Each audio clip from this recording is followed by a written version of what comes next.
Quelle merveilleuse journée Dieu nous accorde, Dieu nous donne. Comme le verset le dit, c'est ici la journée que l'Éternel a faite. Qu'il soit pour nous un sujet d'allégresse et de joie. Mais le message ce matin est intitulé « La parabole des excuses ». Alors, si vous avez vos Bibles, je vous inviterai à l'ouvrir dans Luc, le chapitre 14. Et le message est entre les versets 15 et 24 de Luc 14. Les compagnies d'assurance en entendent des bonnes, des fois, comme excuse. Les accidents d'automobile, par exemple. Il y a un journal qui a publié il y a quelque temps les excuses que reçoivent les compagnies d'assurance suite à des accidents d'automobile. Il y en a un qui écrit « Lorsque je me suis retourné pour regarder ma belle-mère qui voulait me parler, j'ai dérapé et j'ai pris le fossé. » L'autre il écrit « Le piéton n'avait aucune idée dans quelle direction aller, alors je l'ai frappé. » Un autre écrit « Le gars zigzaguait partout sur la route. J'ai dû dévier un certain nombre de fois avant de le frapper. » Un autre, une voiture invisible est sortie de nulle part, a heurté ma voiture et est disparue. L'autre, le poteau de téléphone s'approchait rapidement. J'ai tenté de dévier de son chemin quand il m'a frappé. Un autre écrit, c'est celle-là que j'aime le plus, la cause indirecte de mon accident a été causée par un gars à grande gueule dans une petite voiture. Il n'aimait pas le gars qui avait frappé, je pense. Hein? On dirait que les excuses font partie de notre vie à chacun. Hein? On dirait qu'on trouve toujours une excuse pour quelque chose. On entend toutes sortes d'excuses aussi. C'est plus facile de donner une excuse, pas vrai, pour bien des gens, plutôt que de prendre la responsabilité de leurs actions. Vous vous souvenez peut-être quand une personne politique très très connue, pour ne pas nommer son nom, a avoué avoir pris du pot lorsqu'il était étudiant. Il a répliqué lorsqu'on l'a accusé, « Ah oui, mais je ne l'ai pas respiré. » Vous vous souvenez de ça, hein? Beaucoup veulent blâmer le gouvernement pour à peu près tout. Quelqu'un a dit, « Tout homme a besoin de sa femme. » Car il y a beaucoup de choses qui ne vont pas dans ce bas monde pour lesquelles il ne peut pas toujours blâmer le gouvernement. La Bible n'est pas étrangère aux excuses, à nos excuses, à l'excuse des hommes. Il existe un certain nombre d'excuses classiques trouvées dans la Bible. Aimeriez-vous en entendre quelques-unes? Adam et Ève. Quand Adam a mangé le fruit défendu dans le jardin, il a dit à Dieu, « La femme que tu as mise auprès de moi m'a donné de l'arbre et j'en ai mangé. » Il exagère un peu, hein, manger de l'arbre, c'était un fruit, mais en tout cas, dans Genèse chapitre 3, verset 12, « Et puis Ève a tenté à Lucie de se justifier en disant, « Le serpent m'a séduite et j'en ai mangé. » Dans Genèse 3, verset 13. Un autre exemple, Aaron. Lorsqu'on a demandé à Aaron pourquoi le peuple s'est égaré et a fait un vœu d'or, écoutez bien son excuse, il répond à Moïse, « Je leur ai dit que ceux qui ont de l'or s'en dépouillent, et ils me l'ont donné, et je l'ai jeté au feu, et il en est sorti ce veau, comme par hasard, hein, que je rajoute ici. » Moïse, lorsque le Seigneur appela Moïse pour conduire les Israélites hors d'Égypte, il a donné comme prétexte à Dieu, « Voici, ils ne me croiront point, et ils n'écouteront point ma voix. » On sait qu'il y avait une difficulté de langage, Moïse. « Mais ils diront, l'Éternel ne t'est point apparu » dans Exode 4, verset 1. Mais avez-vous remarqué que dans chaque cas, Dieu a montré que ses excuses était inacceptable. Existe-t-il pour vous où vous avez cherché une excuse pour éviter une responsabilité quelconque? Est-ce que c'est arrivé? Peut-être vous avez retardé de dire ou de faire quelque chose que vous savez devait être fait maintenant, aujourd'hui, et vous l'avez remis à plus tard, peut-être un téléphone que vous deviez faire, ou une visite, ou une lettre à écrire. Peut-être vous avez minimisé vos capacités, ou vous vous êtes excusé en raison d'un certain handicap, d'une certaine incapacité que vous avez jugée sur vous-même. L'apôtre Paul avait un mauvais état de santé. Il avait une difficulté avec ses yeux, nous croyons. Timothée a été timide. Zachée, en plus d'être petit, il était impopulaire. Il n'était pas aimé. La Samaritaine avait eu plusieurs mariages, divorces dans son passé. Mais Dieu les a tous et toutes utilisés. N'oublions pas ça. Dieu va vous utiliser, Dieu va nous utiliser, nous aussi, si nous cessons de faire des excuses tout le temps. Au jour du jugement, ils seront nombreux, les gens, à chercher un prétexte, une excuse, pour expliquer à Dieu pourquoi ils ne se sont pas préparés. Peut-être des excuses telles que « Seigneur, le conjoint que tu m'as donné, que vous m'avez donné, m'a empêché de devenir chrétien.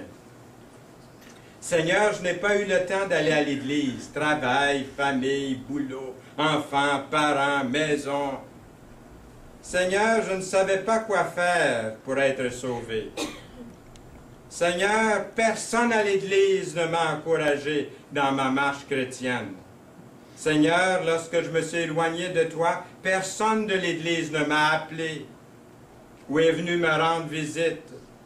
Seigneur, s'il te plaît, s'il vous plaît, Seigneur, veuillez m'excuser. Je ne suis pas coupable, Seigneur. Jésus était très conscient à savoir que la population a souvent tendance à faire des excuses. Une de ces paraboles peut être appelée à juste titre la parabole des excuses, dans Luc 14, versets 15 à 24. Jésus compare le royaume des cieux à un homme qui donne un grand dîner, un grand festin, un grand banquet, quelque chose d'extraordinaire. Et les invités donnent plein d'excuses pour ne pas y aller. La parabole est introduite par le verset 15 du chapitre 14 de Luc. Un de ceux qui étaient à table, après avoir entendu ces paroles, dit à Jésus, « Heureux celui qui prendra son repas dans le royaume de Dieu. » En fait, la toile de fond de ce verset est intéressante. Le chapitre s'ouvre avec Jésus qui va manger dans la maison d'un pharisien. Et la soirée débute avec Jésus qui guérit un homme qui a une drôle de maladie, une maladie étrange qu'on appelle quelquefois hydropésie, ou le gonflement des jambes et des bras. Et face à la désapprobation de plusieurs personnes, Jésus guérit cet homme parce que c'est un jour de sabbat. Il y a des protestations. Les gens ne sont pas tous d'accord. Il a guéri, il a travaillé. Pour eux, c'est entre guillemets, il travaille en guérissant quelqu'un. Il me semble voir Jésus les regarder droit dans les yeux pour les reprendre dans leur attitude. Ces gens-là avaient choisi les places d'honneur, s'il vous plaît, à ce grand banquet, ceux qui critiquaient. Jésus reprend également l'hôte de ce grand banquet. L'hôte avait invité ses amis et des gens qu'il considérait très importants. J'imagine qu'à ce point-là, l'atmosphère devait commencer à être un peu beaucoup tendue là, durant ce banquet-là. Et que personne n'osait plus dire un mot. Si vous ne voulez pas ralentir les conversations, ne pas inviter Jésus à dîner.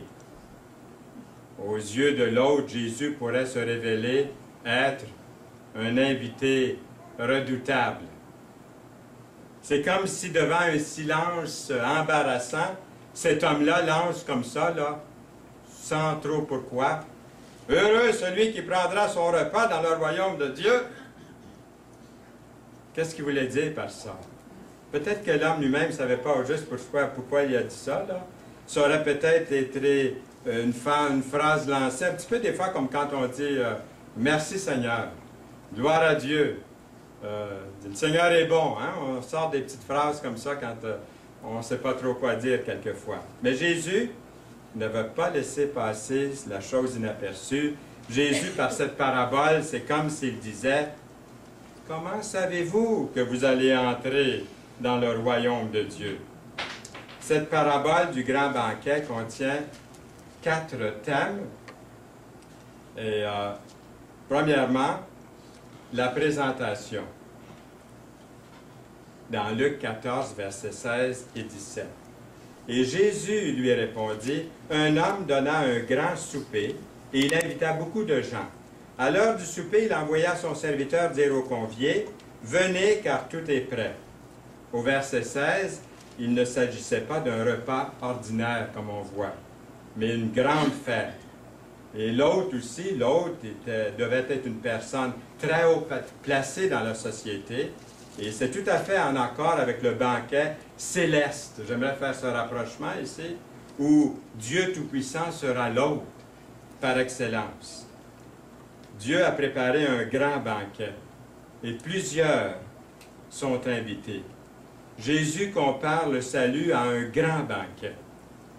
Notre célébration dans le ciel à la fin de notre pèlerinage sur la terre est décrite comme un grand banquet, une grande fête. Et comme vous savez, les banquets sont des occasions de grande joie. La vie chrétienne est loin d'être comparée à un enterrement, à une famine. Non, la vie chrétienne est comparée, Dieu la compare, il compare à cet homme influent dans cette parabole qui organise une grande fête, un grand banquet. De nombreux invités sont convoqués et donc il devait y avoir beaucoup de préparation à cette grande fête. Lorsque je m'en serai allé, dit Jésus, et que je vous aurai préparé une place, je reviendrai et je vous prendrai avec moi, afin que là où je suis, vous y soyez aussi, dans Jean 14, verset 3. Comme il est écrit, ce sont des choses que l'œil n'a point vues, que l'œil n'a point entendues et qui ne sont pas montées au cœur de l'homme, des choses que Dieu a préparées pour ceux qui l'aiment. Dans 1 Corinthiens 2, 9. Venez, car tout est prêt. Luc 14, 17. 2 petits mots ressortent du contexte. Tout est prêt. Dieu a fait tout ce qui est nécessaire pour sauver le pécheur perdu. Il a fourni tout ce qui est nécessaire pour que nous puissions assister à cette fête. Il nous a accordé le pardon, la purification des péchés. Dieu nous a donné la paix avec Dieu, la joie et bien plus encore. Tout est prêt.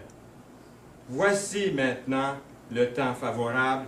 Voici maintenant le jour du salut. 2 Corinthiens 6, 2. L'affiche, s'il y avait une affiche à l'extérieur, là, ça pourrait être quelque chose comme « pas d'attente, pas de queue ». Vous n'attendrez pas, vous pouvez entrer. C'est pas comme quand vous allez comme chez Score, ou comme quand vous allez dans un restaurant et qu'il y a une longue filée devant les portes. Vous allez pouvoir entrer. Deuxièmement, l'invitation, versets 16 et 17. Lorsque tout est prêt, l'hôte envoie son serviteur dire à ses amis, « L'heure est arrivée, entrez pour souper. » Venez, au verset 17. Dieu a préparé le salut pour un monde perdu. Il envoie ses serviteurs. Il envoie ses serviteurs partout dans le monde, inviter les gens à entrer à l'intérieur. Il fait ça depuis 2000 ans. Inviter les gens. Encore ce matin, je suis ici, c'est une voix qui crie. Nous avons des voix ici qui disent « Venez au Seigneur ». Encore une fois, vous entendez cette voix. qu'il dit. Il dit, venez, pour inviter les gens à entrer à l'intérieur de cette fête qu'il nous a préparée. Le désir de Dieu est de remplir sa maison. Venez, est certainement l'une des plus grandes paroles de l'Évangile.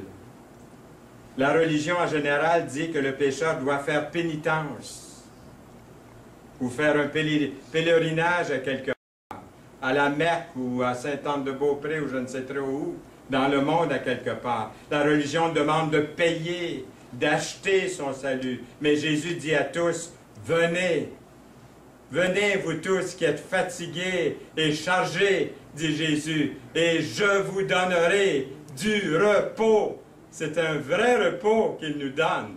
Quelle paix, quelle délivrance. Nos péchés, il ne tiendra plus compte de nos péchés, de ce qu'on a fait de mal, de nos transgressions. Il les a mis à son compte sur la croix pour nous délivrer. Il nous purifie de tout péché. Voulez-vous accepter ce qu'il vous offre? C'est un cadeau que Dieu nous offre, son salut. Venez, personne n'est exclu. La gracieuse invitation de Dieu, ça doit être tout un honneur d'être invité à un tel banquet. Le réalisez-vous? Ça devait être tout un honneur pour eux d'être invités par ce grand personnage. Comment ceux de la parabole ont-ils répondu à cet hôte? Tous, unanimement, se mirent à s'excuser. Troisièmement, le rejet, versets 18 à 20. Ce repas devait être un événement très important pourtant dans cette ville. On a dû en parler. Tout le monde était au courant. Sans doute qu'ils en ont parlé entre eux, à la maison, un peu partout. La nourriture se faisait rare aussi, donc un repas qui était offert gratuit. Tout le monde voudrait y assister. Il y aurait toutes sortes de bonnes choses à se mettre sous la dent. On s'attendait beaucoup à cette fête aussi. Plusieurs ont dû faire des plans pour y assister. On ne voudrait pas manquer une telle occasion pour tout l'or du monde, mais se mirent à s'excuser quand le temps est venu. Je suis bien trop occupé. Ma famille a besoin de moi maintenant. Je ne peux pas maintenant. La game est sur le point de commencer à la télé. Je ne peux pas manquer ça. Avez-vous déjà organisé quelque chose, puis il n'y a pas personne qui est venu? Ça m'est déjà arrivé, moi. Nous. Puis personne ne vient. Qu'est-ce qu'on pense? On se dit bien, on a fait des préparatifs, la nourriture et tout, et personne ne s'est présenté, personne n'est venu. Et là, vous avez supposé que tout le monde avait une bonne raison, avait sa raison pour ne pas venir. Ils ont dû avoir quelque chose de plus important, une excuse pour ne pas venir. Les excuses données par la parabole se répartissent en deux catégories. Premièrement, les possessions terrestres. Le premier lui dit, « J'ai acheté un champ et je suis obligé d'aller le voir. » Ah oui? Verset 18. S'il avait effectivement acheté un morceau de terre, une propriété, sans l'avoir vu, soit qu'il est menteur, ou il n'est pas très futé, pourquoi c'est si urgent? Le terrain va être encore là demain, puis la semaine prochaine. Ça ne change pas de place comme ça, le terrain. C'est une drôle d'excuse, vous ne trouvez pas? Un autre dit, j'ai acheté 5 paires de bœufs et je vais les essayer. Avez-vous trouvé ça une drôle d'excuse aussi? Comment se fait-il qu'il achète des bœufs, ensuite il va les essayer? Après les avoir achetés, il me semble qu'il aurait fait mieux de les essayer avant de les acheter. Quand j'achète une voiture, j'aime bien la voir avant, puis l'essayer. Je ne l'achète pas sur Internet à eBay, comme il y en a qui font aujourd'hui, malgré tout. Pourquoi ces gens-là ont-ils agi de la sorte? Comme si leur bien était plus important que l'invitation de ce grand personnage, d'assister à son invitation, de répondre à sa belle invitation. Les excuses ensuite de liens. Il y avait de biens terrestres, maintenant de liens, des excuses de liens terrestres. Un autre dit, je viens de me marier, et c'est pourquoi je ne puis aller. Il va être marié la semaine prochaine, puis dans un an, puis peut-être toute sa vie.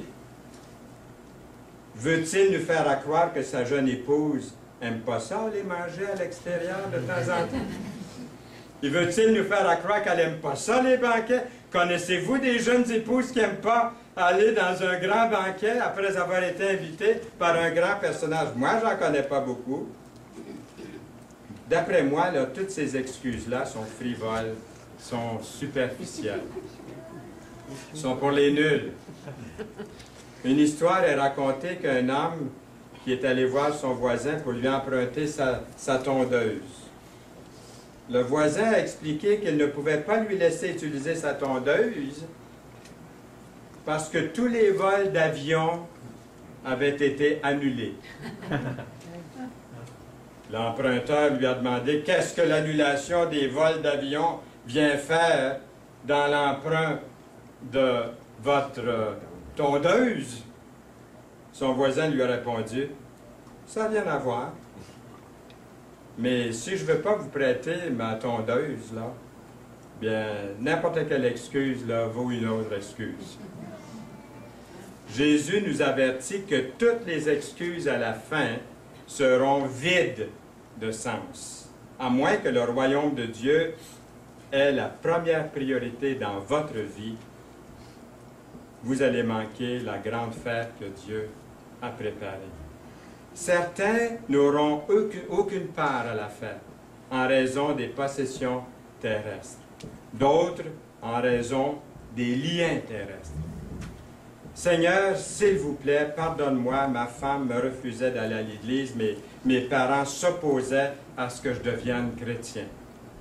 Jésus répond, si quelqu'un vient à moi sans me préférer à son Père, c'est-à-dire par comparaison ou par degré de dévotion, à sa mère, à sa femme, à ses enfants, à ses frères, à ses sœurs, et même à sa propre vie, il ne peut être mon disciple. Dans Luc 14, 26. Quatrièmement, la condamnation. L'hôte s'est mis en colère. Les invités au banquet ont rejeté son invitation. Ils ont insulté l'hôte par excellence. On ne pense pas souvent à la colère de Dieu. Et ce n'est pas très populaire ce que je vais dire maintenant. On ne pense pas souvent à ça. Nous avons tendance à mettre davantage l'accent sur son grand amour. Et c'est vrai que son amour est incomparable, est très très grand son amour. Mais ça arrive que Dieu se fâche. C'est ce qu'on voit dans la Bible, que Dieu se fâche. Avez-vous lu la Bible? Vous allez voir que Dieu se fâche des fois. Il est un Dieu d'amour, un amour incomparable. Mais il y a aussi la justice de Dieu. Dieu nous a fait parvenir une invitation. L'invitation de Dieu est pour le salut. Il a fait toutes les préparations nécessaires. Mais que font les hommes de son invitation? Pour la plupart, ils ne répondront pas à l'invitation. Ils aiment mieux se placer du côté de la majorité qui fait plein d'excuses, continuellement des excuses futiles et vides. De cette façon-là, ils rejettent Dieu. Pas vrai? Ils insultent Dieu en faisant ça. Ils attirent la colère de Dieu sur eux. Anciennement, dans la culture du Proche-Orient, c'était très grave de refuser une invitation. On ne refusait pas une invitation. Pour se placer dans le contexte de Luc 14, ceux qui ont été initialement invités, ce sont les Juifs, et désormais, Dieu ouvre la porte à toutes les nations. Autant Juifs que non-Juifs, on n'exclut personne de la société aux yeux de Dieu, du temps du Seigneur. Les païens, maintenant, tous peuvent entrer et recevoir. Le maître de la maison hérité dit à son serviteur, « Va promptement dans les places, dans les rues de la ville, et amène ici les pauvres, les estropiés, les aveugles, les boiteux. » Luc 14, 21. Cette parabole démontre 3 enseignements importants. Premièrement, la grâce de Dieu est grande, est assez grande pour atteindre tout le monde.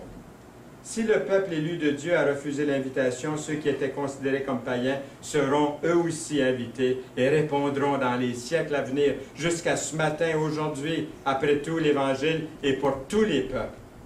Les billets ne sont pas à vendre. N'essayez pas d'acheter ce billet-là. Il n'est pas à vendre, le billet que le Seigneur offre à ceux et celles qui sont les moins susceptibles d'être invités à un tel banquet. Dans la vie, il y a souvent ceux et celles qui souffrent, ceux et celles qui sont pauvres, ceux et celles dont la vie dans lequel il n'y a pas de grands objectifs, qui sont souvent les plus disposés à accepter le Seigneur. Dans 1 Corinthiens 1, 26 à 29. Cherchons ceux et celles partout où ils se trouvent pour former le peuple de Dieu. L'émission Toute la Bible en parle se trouvait sur Internet.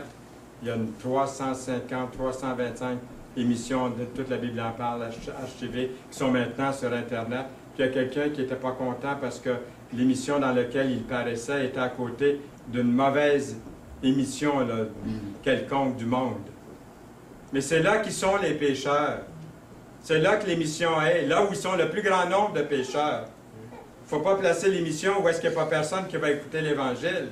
Il faut la placer là où il va y avoir des pécheurs, des estropiés, des gens malades, des gens qui souffrent, des gens qui sont peut-être, à nos yeux, moins disposés à recevoir le Seigneur, qui entendront la parole de Dieu. Pas vrai? Oui. C'est à eux qu'il faut venir porter l'Évangile. C'est ceux qui sont malades qui ont besoin d'être guéris. La grâce de Dieu est assez grande pour atteindre tout le monde. C'est ce que nous voyons ici. Ensuite, malheureusement, beaucoup de personnes ne bénéficieront pas de ce grand banquet en raison de choses futiles.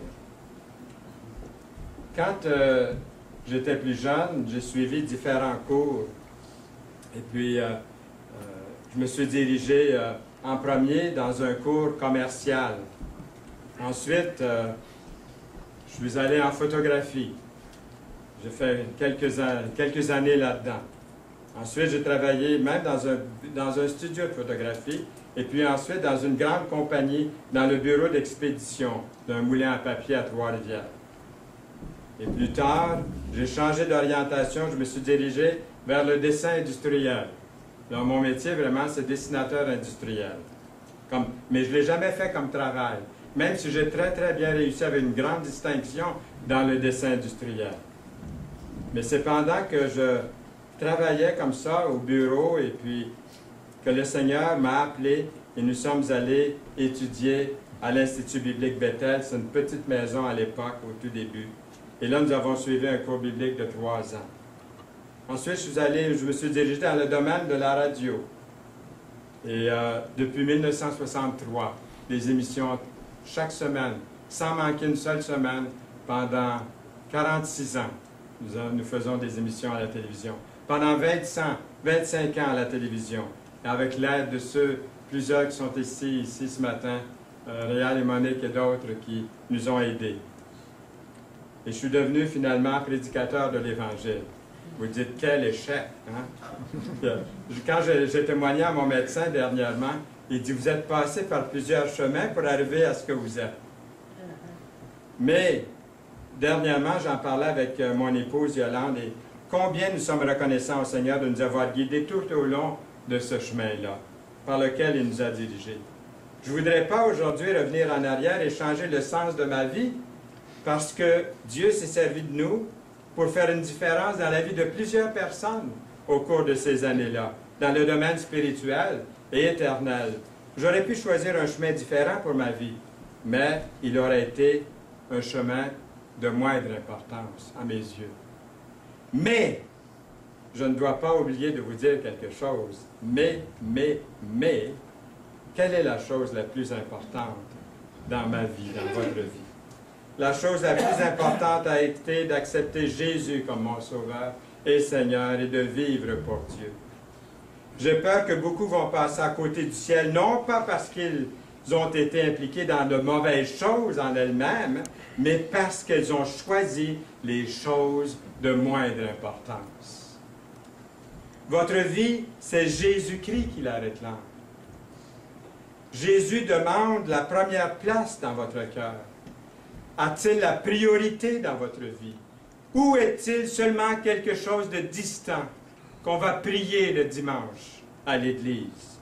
Ou peut-être pas souvent à l'Église. Aucune excuse ne sera acceptable pour rejeter son invitation. Tous les prétextes seront futiles.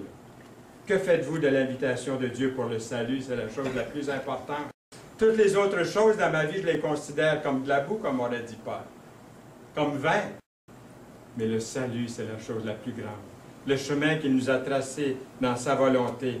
Le temps est trop court et l'éternité est trop long. Votre âme est trop précieuse.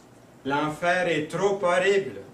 Le ciel est trop beau pour ignorer cette merveilleuse invitation de Dieu.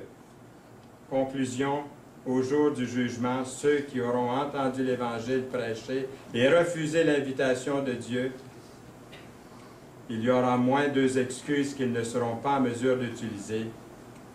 Ils ne pourront pas plaider ignorance. Ils ne pourront pas dire, « Seigneur, je ne savais pas ce que tu voulais que je fasse. Seigneur, je ne pouvais pas comprendre la Bible. Seigneur, le pasteur ne m'a jamais prêché l'Évangile. Seigneur, il n'a jamais expliqué l'Évangile ou comment je pourrais devenir chrétien. » Si vous êtes ici ce matin, vous ne connaissez pas le Seigneur, vous ne pourrez pas m'accuser non plus, parce que je donne l'Évangile à chaque fois que je prêche, même quand je prêche aux chrétiens, moi je donne l'Évangile. Je dis, les chrétiens ont besoin de réentendre le message. Je ne donne pas juste l'Évangile aux chrétiens. Vous avez vu, il y a d'autres choses aussi pour le chrétien. Mais chaque fois, j'aime apporter l'Évangile parce que j'ai trop vu dans mon expérience, des fois, un enfant qui était assis là. Et 40 ans plus tard, qui vient me trouver et il dit, un jour, j'étais dans l'Assemblée, j'étais dans une famille chrétienne, j'étais à l'école du dimanche, j'étais dans les camps chrétiens, j'avais tout fait ça. Puis un jour, quand vous avez donné un message, j'ai accepté Jésus comme mon sauveur personnel. Ils viennent, moi j'ai vécu assez vieux pour vous dire que 40 ans après, puis 45 ans après, quelqu'un peut venir me dire ça. Et c'est arrivé ce que je vous dis là. Donc il y a peut-être quelqu'un ici ce matin qui est dans l'ambiance, dans l'atmosphère chrétienne, mais qui n'a jamais pris sa position. Jeune ou vieux, voulez-vous le faire ce matin? Quelle belle occasion, quelle invitation je vous donne de la part du Seigneur. Et si vous êtes un enfant de Dieu, laissez-vous toucher aussi par ce message ce matin. Par cette invitation que le Seigneur nous donne comme chrétiens, comme enfants de Dieu. L'autre excuse qu'on ne pourra pas donner, et premièrement, je dois dire qu'ils ne pourront pas plaider ignorance. Ça, c'est l'étape de la foi. L'étape de la foi. Il est venu dans son propre bien, nous lisons, et les siens ne l'ont pas accueilli. Au verset 12 de Jean 1, mais à ceux qui l'ont reçu, à ceux qui croient en son nom, il a donné le pouvoir de devenir enfants de Dieu. Et dernièrement, je prêchais dans une assemblée à Saint-Jean de Terrebonne. Puis, je ne sais pas si vous connaissez Daniel Gamache. Ah, oui. Il s'en venait à la réunion avec son épouse Solange, puis en route, il dit, « Ce matin, on a un invité spécial, c'est Fernand Saint-Louis qui vient prêcher. » Puis il dit, « Je te garantis qu'il va citer le verset Jean 3,16. » Puis ce matin-là, je n'ai pas cité Jean 3,16 dans mon message. Mais ce matin, je veux le citer parce qu'il m'a rappelé que « Car Dieu a tant aimé le monde qu'il a donné son Fils unique, afin que quiconque croit en lui ne périsse point, mais qu'il ait la vie éternelle. » Un autre beau verset, « Si vous ne croyez pas ce que je suis, dit Jésus, vous mourrez dans vos péchés. » Dans Jean 8, 24. Un autre verset, envoyez-vous des versets, « Il n'y a de salut en aucun autre, car il n'y a sous le ciel aucun autre nom qui ait été donné parmi les hommes par lequel nous devions être sauvés. » Acte 4, 12.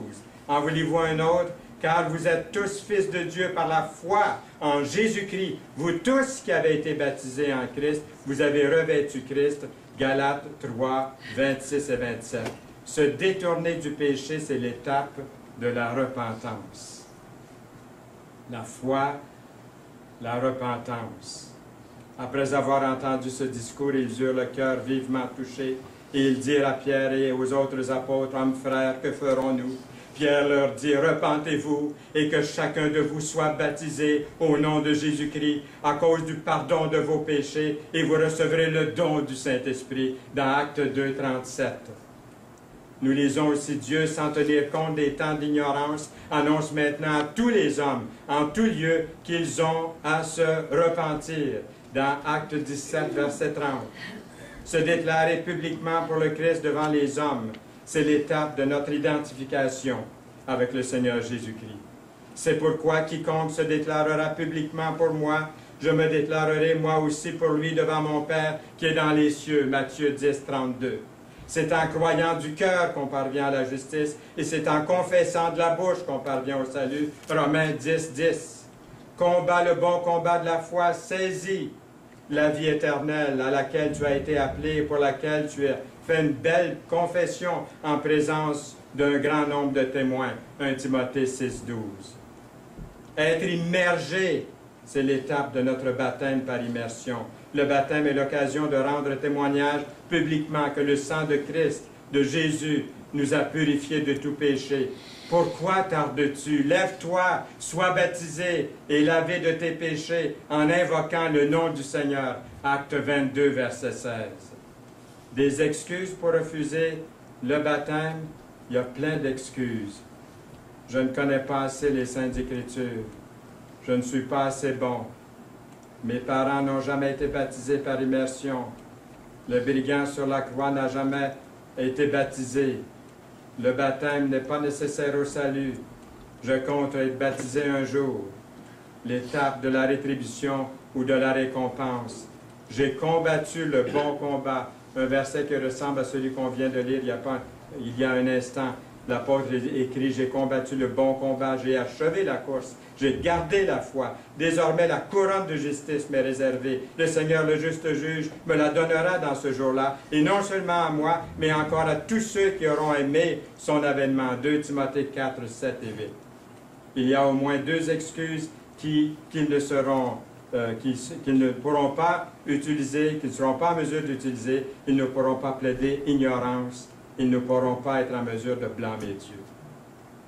Ils ne seront pas en mesure d'accuser Jésus. Il est mort pour vous, il est mort pour moi. Ils ne seront pas en mesure de rejeter la faute sur le Saint-Esprit. Le Saint-Esprit veut entrer dans mon cœur, dans votre vie, et vous aider, m'aider à devenir de plus en plus comme le Seigneur Jésus. Moi, je l'ai fait. Chacun doit le faire pour lui-même. Ils ne seront pas en mesure de blâmer le Seigneur, le Tout-Puissant. Il nous aime.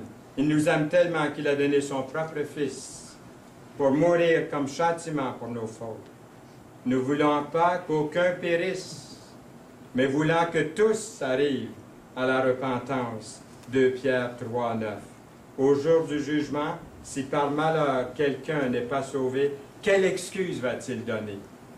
Quelqu'un a imaginé qu'au jour du jugement, plusieurs se présenteront à Dieu avec toutes sortes d'arguments et d'excuses. Et j'ai traduit ce qui suit.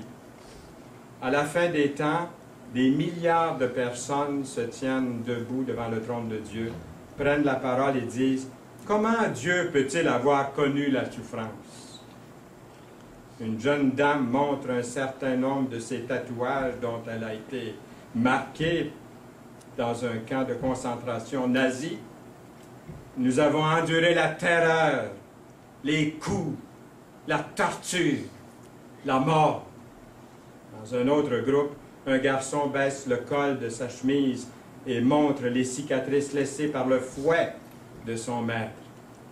Dans une autre foule, une écolière enceinte, suite à un viol, dit avec tristesse, « Pourquoi devrais-je souffrir? » Loin dans la plaine, il y avait des centaines de ces groupes.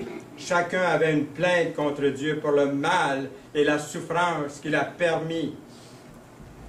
Comment Dieu et combien Dieu est chanceux de vivre dans le ciel, où tout est douceur et lumière, où il n'y a pas de pleurs ni de peur, pas de faim, ni de haine.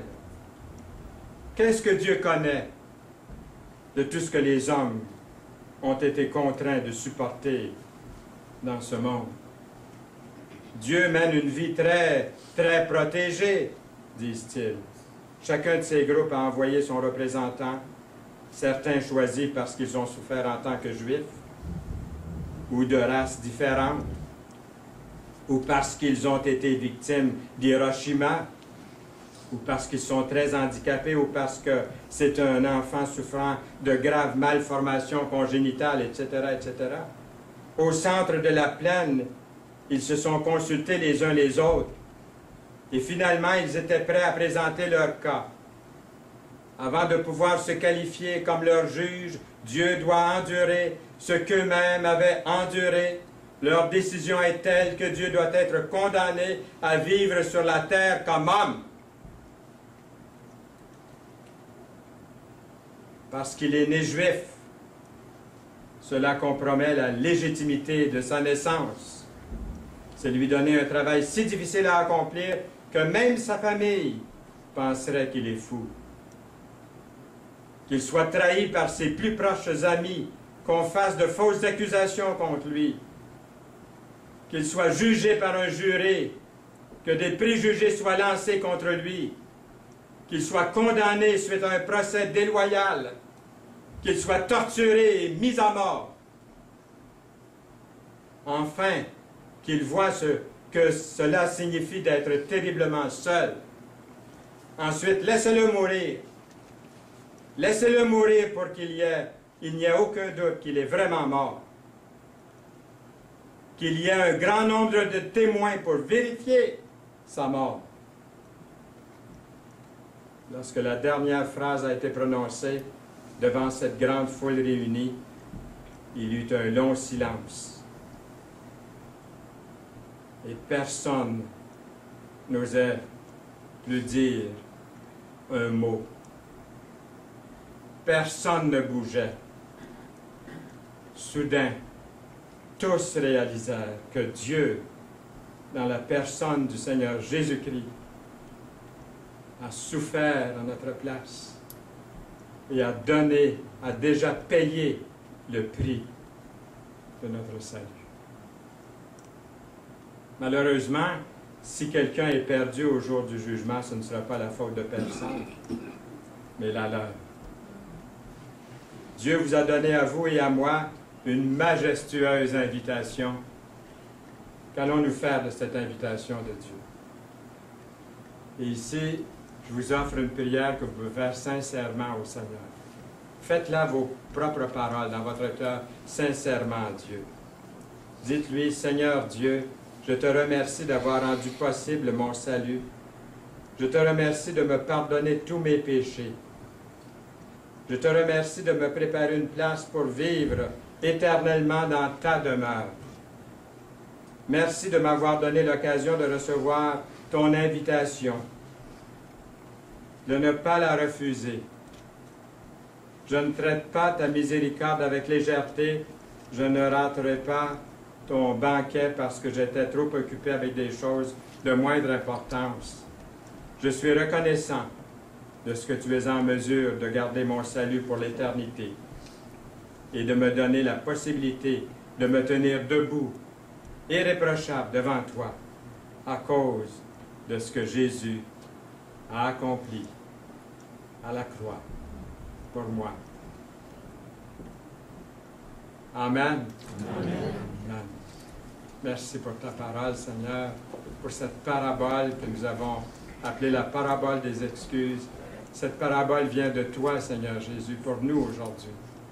Nous te prions de nous accompagner dans nos décisions, dans notre marche pour toi. Au nom précieux du Seigneur Jésus-Christ. Amen. Amen.